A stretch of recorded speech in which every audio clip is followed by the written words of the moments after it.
What's up guys, Charles from TreeTanksDev. Welcome to a new video, and first of all, Merry Christmas. Hope you're having a really enjoyable and festive season.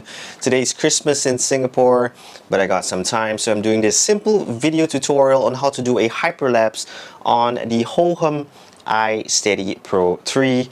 Hohem is a gimbal company with a lot of different gimbals, from mobile phone gimbals to action cam gimbals and camera gimbals and stuff. So be sure to check out the links in the description to check out all of Hohem's products. This specifically, the Hohem iSteady Pro 3, is a gimbal for action cams which will fit any action cam which is the same size or smaller than the GoPro Hero 8s. So basically DJI Osmo Action, the Xiaomi action cams, the GoPro Heroes 4, 5, 6, 7, and 8. All that I know that won't fit would be the Sony action cams, which is a really weird shape, and the GoPro Hero 9s, which are too big for this gimbal, but super easy to mount. Just slot it in, press the on button, you're ready to go. So today's video, I'm going to show you do a hyperlapse. So let's start off by showing you a simple hyperlapse that I did. Here's a sample. So you know hyperlapses are the in thing, everyone's doing it. So normally the prerequisites for doing a hyperlapse is to use an ultra wide angle lens or your widest field of view possible. And then secondly, shoot hopefully in 4K video so you get really nice, crisp, clear image.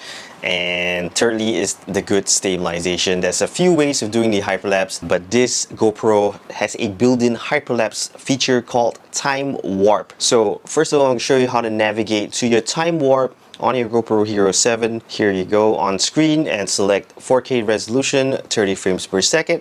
And also I'm going to choose 30 times speed because 30 times speed gives you the best stabilization. But of course you have to walk a little bit slower while doing the hyperlapse. If not, the hyperlapse video will be too short. If you're going to do color grading, then always good to shoot in flat color profile on the GoPro. So change that. Other than that, we're all set to go. Select time warp, get a object or a subject maybe high up or in front of you. Make sure that object or the subject is in the middle of your screen as much as possible. It's not easy to do, but we'll try our best. Get it in the middle, smack in the middle of your frame. Once you start pressing the record button on your GoPro, slowly and as much as possible, since we're using 30 times speed, so slowly walk towards, or however you're filming it, try to keep the subject or the object smack in the middle. And like I said, since we're using 30 times speed, walk as slowly as possible. So we want to get at least a 10-second or a 20-second kind of clip. Basically, that's it. Super easy. It's not the conventional way of using a normal camera where you snap one photograph, take a step forward, snap another photograph, and then take a step forward, and then you do that for like 20 minutes or 30 minutes or so. Time warp feature, really handy.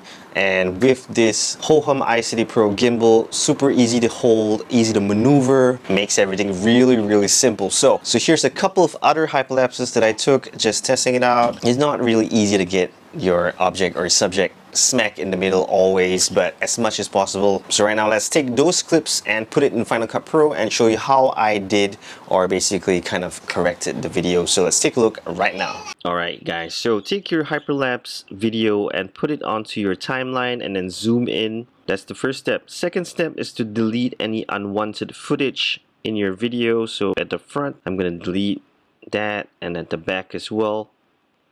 I got some unnecessary footage, so I'm going to delete some portions at the back of my video, just about here. Delete that. And then next step, go under the properties, and then we're going to hit the stabilization button. Check the box over here to stabilize the video even more. And the next step is just optional. You can actually play around with the colors, the saturation, the exposure and stuff until you're happy. So for example, for mine, I'm happy with this. This is of course optional. I did shoot the video in flat color profile. Next step is most important. Click on the transform button like you see on screen. Adjust the object or the subject to smack in the middle of your frame. Just don't worry about the size at the moment. Okay, now once you got it in the middle, now you can actually increase the size, scale all, make sure that the video completely fills the whole frame. So next step, because you want to click on the right hand side, I'm going to click all these transform buttons, make sure that it's yellow. Next step is go to the last frame of your video, go to the last frame of your video and do the exact same thing. Make sure that your object or your subject is smack in the middle.